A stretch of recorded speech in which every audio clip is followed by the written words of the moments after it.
이 천지간 만물들아 복 주시는 주 여호와 전능 성부 성자 성령 찬송하고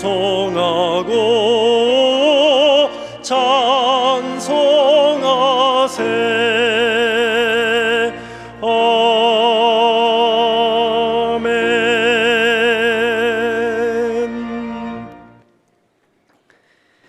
새 노래로 여호와께 노래하라. 온 땅이여 여호와께 노래할지어다. 여호와께 노래하여 그의 이름을 송축하며 그의 구원을 날마다 전파할지어다.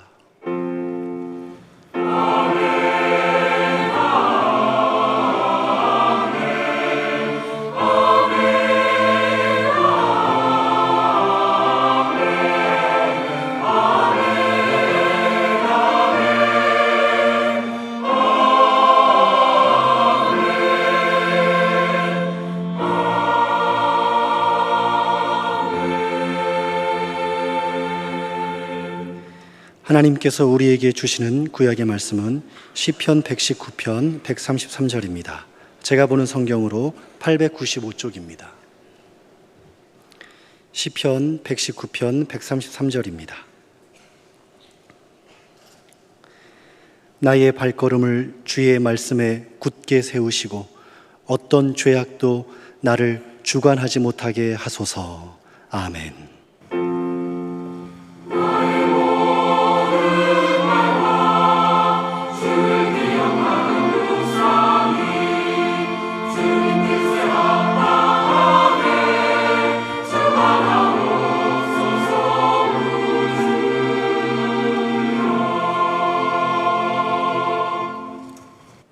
하나님께서 우리에게 주시는 신약의 말씀은 빌립보서 3장 12절에서 14절 말씀입니다. 제가 보는 성경으로 320쪽입니다. 빌립보서 3장 12절에서 14절 말씀입니다.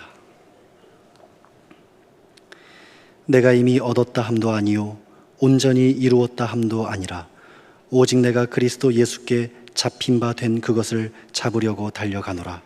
형제들아, 나는 아직 내가 잡은 줄로 여기지 아니하고 오직 한 일, 즉 뒤에 있는 것은 잊어버리고 앞에 있는 것을 잡으려고 표대를 향하여 그리스도 예수 안에서 하나님이 위에서 부르신 부름의 상을 위하여 달려가노라. 아멘. 신약 성경 빌립보서는 사도 바울이 말년에 로마 옥에 갇혀 있으면서 하나님의 영감으로 기록한 성경 말씀으로, 그래서 에베소서, 골로새서, 빌레몬서와 더불어 옥중서신이라고 부릅니다. 평생 젊음과 열정을 바쳐 오로지 복음 전하는 데 몸을 던진 바울, 옥에 갇혔어요. 하나님, 이게 뭡니까? 늙어서나마 좀 편히 살게 해주시지요. 이렇게 안 했습니다. 조용히 평생을 받아온 하나님의 은혜를 묵상하면서 얼마나 감사하고 기뻐했던지 새록새록 감사가 밀려오는 겁니다. 기뻐하는 겁니다. 그래서 빌립보서 3장 1절을 보면 끝으로 나의 형제들아 주 안에서 기뻐하라. 너희에게 같은 말을 쓰는 것이 내게는 수고로움이 없고 너희에게는 안전하니라. 이 옥중서신에 기뻐하라, 감사하라 이런 말씀이 여러 번 나오는데 자기 자신이 기뻐하고 감사하고 있는 거예요. 그 기쁨으로 이 서신을 또 기록한 거예요. 그래서 내 주 예수 모신 곳이 그 어디나 하늘나라가 되는 것 아닙니까? 감옥이 하늘나라가 되는 거예요. 그러면서 6절 하반절을 보면 율법의 의로는 흠이 없는 자라. 그 유대인들이 그렇게 금과 옥조로 섬겨오던 율법, 일주일에 2번은 금식해야 되고 구제를 해야 되고 하루에 3번은 시간 맞춰 이제 성전을 향해서 기도해야 되고 이런 것들이 그렇게 많았는데 그거 한 점도 어긴 일이 없이 깨끗이 완전히 지켰다는 겁니다. 실제로 이 모든 것을 다 지킬 수 있는 사람이 몇이나 됐겠습니까마는 바울은 그걸 정확하게 다 지켰습니다. 그런데 3장 7절로 9절에 그러나 무엇이든지 내게 유익하던 것을 내가 그리스도를 위하여 다 해로 여길 뿐더러 또한 모든 것을 해로 여기면 내 주 그리스도 예수를 아는 지식이 가장 고상하기 때문이라. 내가 그를 위하여 모든 것을 잃어버리고 배설물로 여기면 그리스도를 얻고 그 안에서 발견되려 하으니 내가 가진 의는 율법에서 난 것이 아니요 오직 그리스도를 믿음으로 말미암은 것이니 곧 믿음으로 하나님께로부터 난 의라. 내가 율법을 1.1에 여축 없이 다 지켰는데 그것이 의가 되느냐? 그게 아니라는 겁니다. 하나님을 믿는 믿음으로 말미암은 의, 그것이 귀하고 그것이 진짜고 그 믿음의 의로 살아간다 하는 것입니다. 그러면서 오늘의 신약 본문을 기록하고 있습니다. 예수께서 부활 승천하신 후 그 이래로 예수님을 가장 많이 본받고 닮았던 사람이 바울입니다. 그 이후로 바울만한 믿음 있는 사람이 누가 있어요? 참 대단한 사람이죠. 고린도전서 11장 1절을 보면 내가 그리스도를 본받는 자 된 것 같이 너희는 나를 본받는 자 되라 그랬어요. 만약에 이것이 자화자찬으로 그런 얘기를 했더라면 다른 사람들이 다 웃었을 겁니다. 본받기는 인장, 뭘 본받아? 지 행실이 그 모양이고 뭐가 그런데 다 비웃고 말았을 거예요. 그런데 이 가르침을 받는 모든 사람이 다 수긍을 합니다. 맞아. 참 그리스도를 본받아도 저렇게 본받는 사람이 있겠나. 다 그렇게 수긍을 했고요. 이것은 성경으로 기록되었기 때문에 더 이상 의문의 여지가 없어요.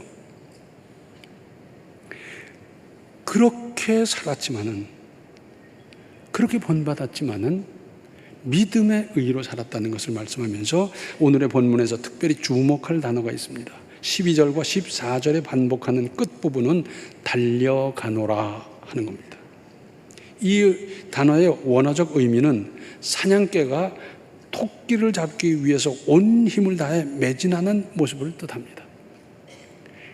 잘 못 보셨을 거예요. 근데 이제 그 사냥하러 나가면 그 사냥개가 토끼를 추격하지요. 그럴 때 그냥 뭐 옆을 봅니까? 뒤를 봅니까? 뭘 봅니까? 그 토끼만 보고 죽자사자 달려가잖아요. 바로 그런 모습을 뜻합니다. 그러니까 전력으로 집중하고 매진한다는 겁니다. 이렇게 하나님을 믿고 따르는 겁니다. 어떻게 해야 합니까? 먼저 현재에 머물고 있는 것이 아니라 계속 나아가는 겁니다. 세상 모든 것이 발전하고 나아가고 있는데 서 있으면 결국은 퇴보하는 겁니다. 형편과 처지에 따라 속도를 조절할 수는 있습니다. 어떤 경우에는 좀 빨리 가기도 하고 어떤 경우에는 좀 천천히 하기도 하고 어떤 경우는 돌아가기도 하고 그런 건 있을 수 있어도 전체적으로 보면 앞으로 나아가는 것이 발전하는 겁니다.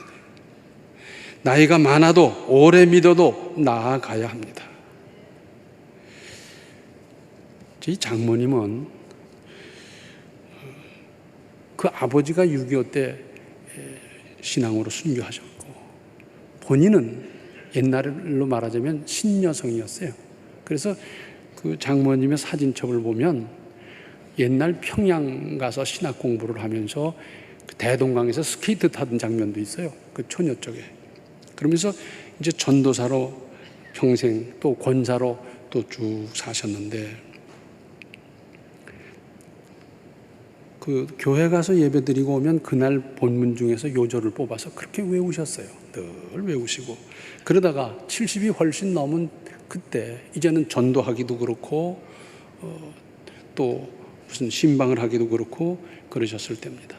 물론 기도 굉장히 많이 하셨고 그래서 우리 집에서는 우리 누님들이 그래요. 저 사람은 장모님 기도로 목사 된 사람이라 그래요.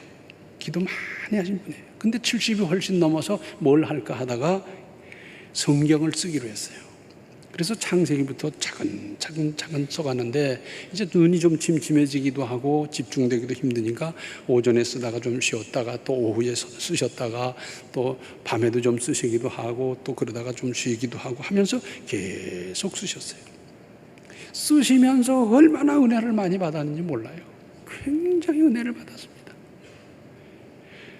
그러다가 그 다 쓴 것이 이만큼 됐는데 그것을 외손자인 저희 머스마이한테 줬어요. 그때 우리 머스마이는 이제 신학대학원 막 졸업하는 때인데 이걸 가져와서 이걸 어떡할까? 이걸 유산으로 나만 간직하기는 그렇다. 그럼 이걸 복사하고 재본해서 책을 만들고 그러면 참 좋겠다. 그랬더니 그 우리 장모님의 조카 되는 김장로라고 있는데 이 사람이 그러면 내가 그 비용을 대겠다. 그래서 전부 복사하고 재본을 해서 구약은 3권, 신약은 1권 해서 4권으로 이제 한지를 만들었어요. 그래서 그걸 그 후손들 집집마다 다 나눠줬어요. 저도 받았지요. 저는 우리 할머니가 돌아가실 적에 군대에 있었기 때문에 할머니 장례를 제대로 참여를 못했고 우리 할머니가 늘 성경 읽고 그러셨는데 그 성경을 어떻게 놓쳐버렸어요. 제가 그걸 가지고 있었다면 저에게 있어서 가장 참 좋은 유산이 됐을 텐데 그걸 놓쳐버렸는데 장모님이 쓰신 그 성경 복사한 거기 있어요. 근데 그 이제 복사를 하면서 어떻게 했냐면 저희 장모님의 일생 중에서 아주 중요한 대목 사진을 전부 복사에다 다 넣었어요. 그래서 거기 보면 장모님 또 사진이 쭉 나오고 그랬어요. 저는 제가 무슨 뭐 유산을 가졌겠습니까? 유산을 물려줄 게 있겠습니까? 뭐 가진 건 없지만은 내게 있어서 가장 좋은 유산으로 귀한 것으로 그렇게 알고 있습니다. 나이가 많아도 할 것이 있잖아요. 찾으니까. 그리고 그거 하다가 쓰다가 그렇게 본인이 큰 은혜를 받으셨어요. 그리고 뒤에 있는 것은 잊어버린다고 했습니다. 이 단어의 뜻은 계속 잊어버리는 걸 말합니다. 한 번 잊어버리는 게 아니라 계속. 대단한 과거, 화려한 실적, 자랑거리 잊어버리십시오. 앞에 있는 표대 하나님이 주실 상급을 향해서 달려가는 겁니다. 바울도 생전 안 그럴 것 같은 분인데 자랑한 게 있어요. 고린도후서 11장 30절을 보면 내가 부득불 자랑할진대 내가 약한 것을 자랑하리라. 아니 사람은 전부 다 자기 그 상 받은 것, 잘된 것, 뭐 화려한 것 이런 것 자랑할 텐데 바울에게 그런 게 왜 없었습니까? 그런데 그런 거 자랑하지 않고 자기 약한 것을 자랑한다 그러는 거예요. 근데 왜 그러느냐? 고린도전서 12장 7절로 10절을 보면 이런 말씀이 있습니다. 여러 계시를 받은 것이 지극히 크므로 너무 자만하지 않게 하시려고 내 육체의 가시 곧 사탄의 사자를 주셨으니 이는 나를 쳐서 너무 자만하지 않게 하려 하심이라. 이것이 내게서 떠나가게 하기 위하여 내가 3번 주께 간구하였더니 나에게 이르시기를 내 은혜가 내게 족하도다. 이는 내 능력이 약한 데서 온전하여 짐이라 하시니라. 그러므로 도리어 크게 기뻐함으로 나의 여러 약한 것들에 대하여 자랑하리니 이는 그리스도의 능력이 내게 머물게 하려 함이라. 그러므로 내가 그리스도를 위하여 약한 것들과 능력과 궁핍과 박해와 권고를 기뻐하노니 이는 내가 약한 그때에 강함이라. 왜 약한 것을 자랑해야 되는지를 설명하고 있어요. 여기서도 특별히 9절과 10절에 내 은혜가 내게 족하도다. 이는 내 능력이 약한 데서 온전하여 짐이라 하시니라. 그러므로 도리어 크게 기뻐함으로 나의 여러 약한 것들에 대하여 자랑하니니 이는 그리스도의 능력이 내게 머물게 하려 함이라. 그러므로 내가 그리스도를 위하여 약한 것들과 능력과 궁핍과 박해와 권고를 기뻐하노니 이는 내가 약한 그때에 강함이라. 바울은 누구보다 많은 체험과 간증, 그 능력 행한 것이 풍부했는데 그는 하나님 앞에서 자기의 부족과 약함을 철저히 깨달았습니다. 사실은 우리가 전능하신 하나님 앞에서 자랑할 게 뭐가 있어요? 뭐가 잘났어요? 하나님과 견주겠습니까? 그 전능하신 하나님과 비교가 되겠습니까? 될 수가 없어요. 많은 사람들이 그렇게 말합니다. 아유, 저는 부족한데요. 제가 뭐 능력이 뭐 어쩌고 말은 그렇게 하는데 그것을 철두철미하게 깨달았느냐 하는 건 얘기가 다른 거예요. 그런데 바로 그것이 하나님의 능력이 자기에게 머물게 하는 신비의 역사였다는 겁니다. 그래서 바울은 자기의 약함과 복음을 증거하다가 받은 여러 핍박, 그때 역사하신 하나님을 높이고 자랑하는 것이었습니다. 내가 이렇게 곤란한 핍박을 받았는데 그때 하나님은 상상도 못했던 이런 역사를 통해서 나를 구원해 주셨고, 나를 인도해 주셨고, 나에게 능력을 주셨고, 그때 역사하는 거예요. 그걸 자랑하는 겁니다. 14절을, 오늘 본문 14절을 보시면, 표대를 향하여 그리스도 예수 안에서 하나님이 위에서 부르신 부름의 상을 위하여 달려가노라 그랬어요. 달려가는데 몰두하는 겁니다. 사명에 집중하여 능력을 쏟아붓는 것입니다. 바로 여기에 대해서 초대 교부 크리소스톰은 말하기를, 달리는 자는 관중들이 무슨 짓을 하든 그들을 돌아보아서는 안 된다. 오직 표대만을 향하여 달려가야 한다. 그렇지 않습니까? 뭐 여기 보고 저기 보고 이 일하고 저 일하고 뭐 그래가면서 언제 표대를 향해서 달려가겠어요? 여기서 표대란 하늘의 상급이고, 또 이 부분에 대해서 초대 교부 이그나티우스도 말하기를, 성도의 상급이란 그들이 받을 썩지 않는 영생이다 했습니다. 우리 다 알잖아요. 배를 타고 가다 풍랑을 만나서 어쩔 줄 몰라 하는데 예수님이 오셨습니다. 아, 주님이십니까? 그렇다면 저도 물 위를 좀 걷게 해주세요. 그래, 오너라. 물 위를 걷다가 성경에 의하면 바람을 보고 빠져가는지라. 바람이라기보다 사실은 물결 치는 거기서 이게 어떻게 되는 거야? 그리고 물결을 보며 겁내다가 빠져들었다 하지 않습니까? 주변을 보느라고 목표를 놓쳐버리지 마십시오. 목표를 놓쳐버리지 마십시오. 전에 저하고 함께 일하던 목사님이 이제 개척을 하고 나갔는데, 그 아이가 자라서 학교를 가게 됐어요. 초등학교 처음 들어가면 엄마가 며칠 데려다 주고요. 그리고 이제 그다음부터 제가 혼자 다니는 거 아닙니까? 근데 얼마 다니는데 담임 선생님한테서 전화가 왔어요. 학교 좀 오시라고. 그래서 그 엄마가 찾아갔더니 얘는 맨날 지각을 한다는 거예요. 얘가 늦잠을 잡니까? 얘가 늦잠 자는 애예요. 그런데 엄마가 이제 깨우지요. 깨워서 얘는 밥을 늦게 줍니까? 아닙니다. 제때 제대로 보냅니다. 그런데 지각을 맨날 한다는 거예요. 그래서 이제 나중에 학교 다녀온 아이를 만나, 넌 도대체 왜 지각을 하냐? 엄마가 밥을 늦게 준 것도 아니고 늦게 출발시킨 것도 아니고 제때 잘 보내는데 왜 지각을 하냐? 그랬더니 요즘은 그런 거 잘 못 봤습니다만, 그전에는 학교 교문 앞에서 왜 병아리도 팔고 뭐 애들 장난감도 팔고 그러잖아요. 그거 보느라고 한참 보다가 들어가니까 지각이죠. 그것도 하루 이틀이 아니고. 그래서 엄마가 주의를 줬습니다. 그러지 마. 바로 그냥 곧장 교문 들어가서 교실로 가고 지각하면 안 돼. 그러고는 다음 날부터는 조금 더 일찍 출발을 시켰어요. 보냈어요. 근데 얼마 후에 담임 선생님한테서 전화가 또 왔어요. 엄마 좀 오시라고. 가봤더니 또 지각을 한다는 거예요. 맨날. 그 나중에 또 불러서 엄마가 그럽니다. 넌 왜 지각을 하냐 도대체. 그런 거 보지 말고 가라 그랬잖아. 아, 너 그거 안 본다는 거예요. 그럼 왜 지각을 하냐. 그 다음에는 아이들 보느라고. 3학년짜리, 5학년짜리, 무슨 남학생, 여학생, 뭐 이쁜 사람, 뭐 어떤 사람, 무슨 그 아이들 보느라고 그러다가 자기는 지각했다는 겁니다. 어린이만의 문제입니까? 사업 열심히 곧잘 하다가 어느 대목의 삐끗함으로 평생의 재산이 날아가는 경우가 얼마나 많습니까? 신앙도 그렇습니다. 믿음을 잘 지키고 나아가다가 어느 계기에 잠시 잘못하던 듯 하더니 나락으로 떨어지는 경우가 적지 않습니다. 디모데후서 4장 10절 상반절을 보면 데마는 세상을 사랑하여 나를 버리고 데살로니가로 갔고 그랬어요.